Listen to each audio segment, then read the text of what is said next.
my name is Heather Lindsey, and I'm super excited about talking to you guys today about what it means to have a healthy marriage. Now, let's just be honest. Marriage is constantly under attack. It's hard to be married. I've been married, it'll be 10 years next year, and I can say that it's hard and it's frustrating at times. And even though I married a godly man that loves Jesus and we've never had any infidelity in our marriage, we still have really hard times. And so I just want to share with you a scripture that I've learned to implement in my own marriage, and what I also encourage other women to implement in their lives as well. 1 Peter 3:8. Finally, all of you should be of one mind. Sympathize with each other. Love each other as brothers and sisters. That's like a whole word right there, because your spouse is your brother, right? I think sometimes we don't recognize that, and we think we could talk crazy to them because, they deserve it. But we gonna get there. Be tenderhearted and keep a humble attitude. Don't repay evil for evil. Isn't it so easy to want to repay people's evil for evil? Like, you hurt me, I'm gonna hurt you back. You cheat on me, I'm gonna cheat on you back. Like, no, that's not what we're gonna do. Like, we want our marriage to be different, and we're not gonna be like the world. Don't retaliate. Don't retaliate with insults when people insult you. Instead, pay them back with a blessing. For that is what God called you to do, and He will grant you His blessings. So I was reading that, but then I went up to read 1 Peter 3:4. Ladies, you should clothe yourselves instead with the beauty that comes from within, the unfading beauty of a gentle and a quiet spirit, which is so precious to God. That's how the holy women of old made themselves beautiful. They put their trust in God and accepted the authority of their husbands. When I read that, the authority of my husbands, I was like, first of all, you ain't my daddy, right? Isn't that funny how, like, when we can read certain scriptures, it just brings something up in us? And when I first got married, I would think of submission like acid being poured down my throat. Like, you're not going to tell me what to do. And I felt like it was God and my husband kind of against me. Like, that was my mindset back then. And I didn't understand that sub means to get under, and mission. Every man has a different mission. So when you submit, you get under a mission of whatever God has called that man to be and do. Now, you might say, well, my husband's not saved, or my husband's not properly leading, or, whatever the case is. I understand that. But I still believe that we can still get under the mission of what God has called you guys to do, because we know the Bible tells us that you make your marriage holy if your husband is not saved. Now, this brings me to my point. Are you winning your spouse over with a gentle and quiet spirit? I know we hear about that. You know what I mean? I'm a Titus 2 woman, but are you winning your spouse over with your quiet and gentle spirit? What does that mean? It's called the spirit of shut up, right? It just means that you decide in your own heart that you are going to let God fight your battles. I love Exodus 14:14. It says you only need to be still. God's going to fight this battle for you. And some of us are trying to fight our own battles in our own flesh, and we get so frustrated, we get so upset because our spouse is not changing, they're not doing what they need to do, and all that other stuff. But have you taken a moment in your own life, in your own self, and said, am I winning my spouse over? Or am I trying to be controlling and nagging and trying to get my spouse to change? Well, Heather, he don't lead. He don't spend time with God. Okay, since when did he have to check in with you to see when he was going to spend time with God? Like, why do we feel like if we don't see it in the way that we feel like we need to see it, that means it's not happening? How do you know he's not spending time with God? How do you know that he don't have the audio Bible playing in his ear? How do you know? I think sometimes we can become so critical and nagging of our spouses that we completely push them away. And meanwhile, we're trying to bring them to Christ, or we're trying to encourage them and be godly examples. And some of you guys need to understand that maybe your spouse isn't leading because you're not letting them. Maybe you let your spouse lead. Step back and give them an opportunity to lead. I'm going to challenge you guys at the end of this session, but hey, I can throw it in now to make sure you're paying attention. But I challenge you for the next week, let your spouse lead. Stop trying to take control over every single situation. Stop trying to have an answer for everything. Instead, listen to what he's saying. And if you feel like you're not being heard, go tell Jesus. You know what I mean? Like, that's what I do. I go tell God. I tell on my husband all the time. Okay, all the time. You know what? I say to myself, I'm not even gonna have this conversation with you. I'm gonna go snitch. I'm gonna go tell Jesus on that tale. You know what I mean? And what I've learned is that winning my husband over with my quiet and gentle spirit has made me stronger, more powerful, and more anointed for Jesus. Yes, because I've learned to not repay evil for evil. I've learned to not respond to insults. I've learned to love unconditionally. I've learned to be patient, to be loving, to be kind. I developed fruits of the Spirit in my marriage. So many of you guys are like, God used me. God used me. You say God used me at church, and I want you to use me, God. I want you to use me. But when God tries to use you in your marriage, you don't like that. You want to be used in another way. But God will use the people closest to you to develop something so powerful on the inside of you. So you winning them over with your quiet and gentle spirit. I remember in my own marriage, I remember when my husband just ate really bad. He ate really bad. It was so frustrating. And so when we got married, I made a decision, I'm going to cook all your meals. Breakfast, lunch, and dinner. And I put, because my husband worked at a church at the time, so he had a 9 to 5. So I had, these little, notepads, and I explained which meals were what, and I had it all broken down for him. There was no confusion, right? No need for Burger King, no need for fast food, no need for anything, because me, your wife, the greatest helpmeet ever, has solved all your problems, right? So I remember one day the security guard came up to me during Bible study after about a month or two of being married and said, man, that meatloaf was the best meatloaf I've ever had. It was even greasy. How did you make it like that? What did you put in it? How you know what my meatloaf tastes like? And that lasagna, man, that lasagna was so good. Can I get the recipe? Can my wife make it? First of all, I'll give your wife the recipe, but second of all, how do you know what my food tastes like? Oh, your husband gave it to me. Okay, my husband don't share food. I know my husband. So he gave it to you and he went and ate something else. So on the way home, I look at my husband, my darling husband, the man I prayed and believed God for, the man I waited to kiss until our wedding day. Are you lying to me? He's like, Heather, what are you talking about? What else are you hiding from me in our marriage? And he's like, what are you talking about? You give the food I make you to the security guard? He busts out laughing. He just thinks it's the funniest thing. He's like, oh yeah. So I give the food away, and then I go eat the food that the lady, the grandma makes in the kitchen, because the cafeteria had a grandma that was back there making fried chicken, fried pork chops, all that stuff, right? He's like, I go eat that food instead. And he's like, man, I just don't like it, when people tell me what to do, and I feel like you try to tell me what to do, you try to control my food. What? First, and there was this big argument, this blowout. It started out laughing, jokey, but it turned out into this big blowout. And I was like, I'm trying to help you. You got heart disease that runs in your family. I'm really trying to get him to change the way that he eats. And he just was not hearing me. He did not care. And we would get in arguments because I'd find Whopper wrappers in the back of the car seat of the car, and I just get so mad at him, and I just be like, I'm not cooking for you every single day. Well, I still did. I just cooked dinner. But I'm like, you eat what you want to eat. Get heart disease if you want to. And I was just real turnt and real just being extra. And I was trying to change my husband. I wanted him to eat better. I wanted him to eat like I did. I wanted him to be plant-based. I wanted him to do this, and this. And he just was not changing for me fast enough. And I found that when I took my hands off of the situation, my husband began to change. He started to eat healthier. He started to eat better. He even went vegan with me for maybe a couple of years. It was crazy, right? So now he eats healthy. He goes to a med spa and he gets vitamins. He gets B12 shots. He takes his vitamins. I don't even have to tell him. I don't have to set his vitamins out like I used to. I used to do all this stuff like he was my child. You know what I mean? Nobody wants to be mothered. And I was trying to mother him, calling it God, calling it something, I don't know. I was just trying to control him. And I realized when I stepped back, my husband, I watched him become the man that God called him to be. So yeah, it was hard. Yeah, it was frustrating in that season. But that's just one small example of me learning as a new wife that me trying to control my marriage is not going to solve anything. Did it solve anything that first year? No.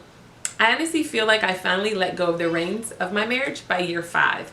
Mind you, we're going into year 10, but it took 5 years of me still trying to be controlling, 5 years of me still trying to change my husband, because the thing is this, I knew God wired him to be a certain way, and I wanted him to be like somebody else. I wanted him to be like my idea. Like, why can't you be more affectionate? Why can't you be more like this? Why can't you be more like that? And I remember the Holy Spirit saying, but what is he good at?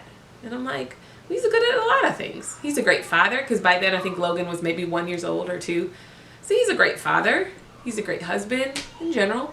He makes me mad sometimes, but he's a good man, and he loves you, and he's a great pastor. And he's He's a great man. He's just in general a great man. And the Lord said, all right, I want you to start building up and focusing on his strengths. Don't focus so much on his weaknesses. Don't focus on so much of everything that you think he needs to change. And don't focus on those things. Don't focus on how he is now. Focus on what I'm calling him to be. Call those things that be not as though they are. So I just started calling it forth. My husband sits amongst kings. My husband is the head and not the tail. He's above only and not beneath. He's a good man. He's a man after your own heart. He only has eyes for me. You give him wisdom and insight and understanding. He hears your voice. The voice of a stranger he doesn't follow. I begin to declare over my marriage what I wanted my marriage to be. And I think sometimes we're just frustrated because we're declaring, but we don't see anything. Like we're declaring, we don't see anything. When a seed goes into the ground, it has to go down to die. And then it's going to come back up and you're going to see a harvest. You're not going to see a harvest right away. You're not. You might not see the harvest right away. And that's okay. Some of us need to learn to be still and know that God is God. We've got to be still and know that, you know what, God, you have my back. You're taking care of me. The plans you have for me are good. I believe that you love me. And yeah, it might seem like I'm in this marriage and I'm not happy and I'm not satisfied. But let me change. What can I do to change my marriage? A lot of you are putting your focus on your spouse, on what he needs to do to change, but what do you need to do to change? Let's work on that, because you can't change him, but you can change you. You're the one that's watching this. He's not watching this. You are. So instead, make a list of what you need to work on. Make a list of what you need to change, and you tackle that. You trying to lose weight? What's the holdup? Get a gym membership and start eating healthy. Stop eating the pastas, the donuts, the cookies, the sweets, and all that other stuff. You know, I'm here for treating yourself here and there, but honestly, in your own life, in your own heart, you got to say, you know, I am going to start setting up those boundaries, and I'm going to start working on myself. And while you're working on yourself over here, you're going to win your spouse over with your quiet and gentle spirit, because he's going to see you over here being patient, being forgiving, being kind, trusting God. He's going to see you live it. You want your husband to read more books? Are you reading more books? Are you reading your Bible? What are y'all doing at night? Are you on your phone? Put your phone down and pick up your Bible. Pick up a book. Read a book. Maybe y'all can read a book together. Maybe y'all can do a book club together. Oh, Heather, he won't read a book with me. Read it by yourself. And then put it on the nightstand and he can see, you know, the best marriage you've ever had. What is that? And he'll open it up and maybe he'll start reading it. But it's so important that you're leading by example in your own life. And you're leading by example because you can't change a man. I always say this, the only man you can change is in a diaper and under the age of 2 years old. And, you know, throughout my life, I've just learned that I have a choice in my marriage. My marriage can be heaven on earth or it can be hell on earth. And my response is going to have a lot to do with that. Well, Heather, you know, my husband, you know, he's no good and, you know, he's cheated on me. And okay, if you have grounds to leave your marriage, if you have it, but you decided you're watching this and you want to stay, right? If you're in it, let's be in it. Let's forgive our spouses, and you got to forgive your spouse either way, whether you're staying or not. But let's just decide that I'm going to make my marriage the best marriage that it'll ever be. I'm going to be a safe place for my spouse. Well, what is he doing for me? That's the thing. Don't focus on that. Focus on the Lord. And when you focus on the Lord, he'll reveal to you what you need to do. He'll reveal to you what you need to change. And in turn, I have watched my husband change and become an amazing man, not because I changed him, but because the Holy Spirit changed him. You can't change your spouse. And like I said, you can try and you'll get frustrated and you'll want him to lead. I always tell people, if you want your spouse to lead, give him opportunities to lead. Step back. Well, babe, what do you think about this? Well, I don't know, babe. What do you think? The thing is this, in our home, and my husband got a lot of flack about this. He's like, I let my wife lead in the finances. She's better than me in the finances. She deals with all the saving, the investing. She's better at it. She deals with it. So I let her lead. There's certain areas he lets me lead with decorating the house. He lets me lead in certain areas where I'm strong. And then he leads in a lot of other areas in regards to the house. So the great news is you guys will figure out what works best for your marriage. You'll figure out what works best for you guys. But I just challenge you.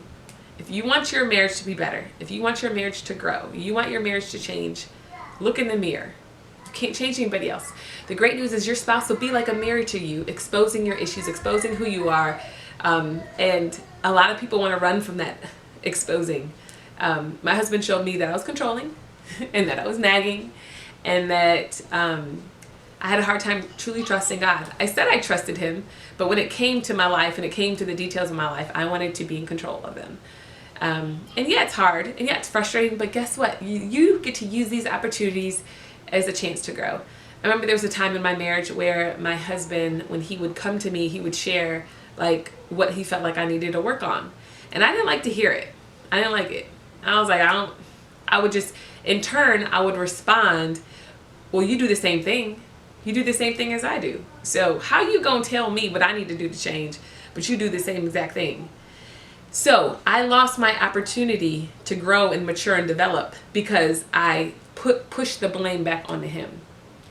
And I remember one time that happened, and the Lord said to me, he said, Heather, every time you do that, you miss out on your opportunity for growth in your marriage. So I apologized to my husband, and I'm like, all right, I'm sorry, you're right. I'm going to work on that. And when he says something, I listen, and I don't project. I don't say, well, you do it too. I just listen, and I say, okay, you're right. And if I don't agree, I'm like, you know what? I don't agree, but I might be wrong. Let me take it to the Lord. You might be right about this situation. Let me step back and, see where I'm maybe I'm missing it, right? And every time that I've done that, the Lord showed me, you know what? When your husband speaks up, listen to him, because he knows you. And he knows you, and he spends time with you, and he knows you best. So when he has something to say, it's got to be important to you. You can't just write it off and tell him, well, you're like that too. Instead, now what I do is I say, okay, maybe you're right. And if I feel like my husband's doing the same exact thing, I take it to the Lord in prayer, and I'm like, God, help me, lead me, guide me, show him, because he sure is being hypocritical right now. You know what I mean? Great thing about Jesus is you can tell it like it is, and he understands you, and he gets you, and he'll come down and heal and fix your marriage like never before. I can say that God healed our marriage 100%. We've gotten in some really bad fights, especially that first year of marriage. My husband was struggling with anger issues, and then I found out that he was watching porn, and we just had some really hard times in our marriage. And every time I confronted my husband about it, he'd get real mad and get real angry, and he threw this lamp. He broke a whole lamp, right? And he threw it. And I'm like, oh my gosh, I've married the wrong man. Who is this man I married? And it was so hard. It was frustrating. And I'm so glad that I did not give up on my marriage that first year. I realized I need to give my marriage a chance to grow. I need to give my marriage a chance to develop. Now I look back, we wouldn't have our church. I probably wouldn't have Pinky Promise. We wouldn't have our 3 beautiful children, Logan, Taylor, and Roman. We wouldn't have a lot of things if we gave up because of that one fight, or that one moment, or that one hard time, or that one rough season in our marriage. God used that to prune us. He used it to develop us, to prepare us for what he's called us to do.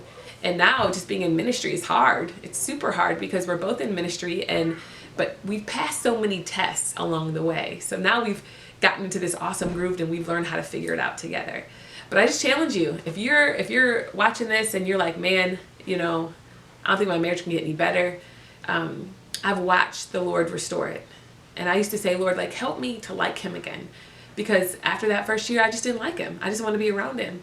And the Lord said, I need you to change the way you think. Stir yourself up in the Lord regarding your husband, and remember why I put you guys together. I'm like, okay. And I would say encouraging things. Like, my husband is a man after God's own heart. He's an awesome man. I respect him. I love him. I'm attracted to him. He's a great man. And in saying those words over myself versus meditating on how he made me mad, helped me to preset my mind to when I went home to make sure I had a good attitude in my home. I'd get home, and then I would set up the candles and all that stuff, and I'd make sure the house was smelling good, and I had dinner cooked. And I realized when I turned 70, 80 years old, and I'm looking up and I look around my life, I want to see my husband sitting next to me, Logan, Taylor, and Roman, and all of their children. I want to tell my great-grandbabies how I fought for my marriage. I want to tell my great-grandbabies and our children, how we walk by faith, and how we live for Jesus, and how we served him with our whole heart. And I want my kids to see a legacy of my good example. So yeah, it's hard in the thicket of things, but when I get older, I want to be able to leave something to my kids. I want to leave something that's not divorce. I don't want to leave divorce to my children. I want them to see that. I want them to see mommy and daddy worked through their marriage. Mommy did her part. Daddy did her. Well, Heather, he won't do his part. Don't focus on what he need to be doing. Focus on what you need to be doing. And ask yourself, what do you want to see when you grow old? Do you want to see a legacy of your children's children with grandpa right there? And you might say, well, I don't want to see him next to me. Well, ask God to show you how to love him again. Ask God to see him the way that God sees your spouse. How does God see your husband? And we have to remember, some of us need to start gracing our spouses, because you're not gracing your spouse, but you're asking God for grace. You're asking God for mercy. You're asking God for forgiveness. And you get so thankful and so excited when God forgives you of your sin, but you hold that same thing against your spouse. When are you going to forgive your spouse? For real in your heart, and say, you know what, I'm going to forgive him for what he's done. I'm not going to record wrongdoings like 1 Corinthians 13:4. I'm not going to record it anymore. I'm going to forgive him, forgive myself, and we're going to move forward and do what God has called us to do and be. So again, I put a lot of challenges in there. I hope you captured all of those. But I love you guys, and I'm praying for marriages. I declare they're healthy and they're strong. I pray that what God put together, nothing will tear it apart. I pray that, if you're in a marriage with an unequally yoked person, that you understand that you can't change him, but you can win him over. You can bring him to Christ.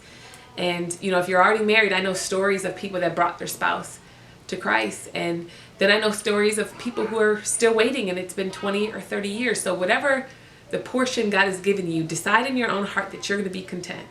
Decide that you're going to be thankful for the part that God has given you. And don't try to change him. Don't try to change anybody else. Let's just work on changing you so you can have a healthy marriage and a healthy life. All right. My name is Heather Lindsey again, and I love you guys.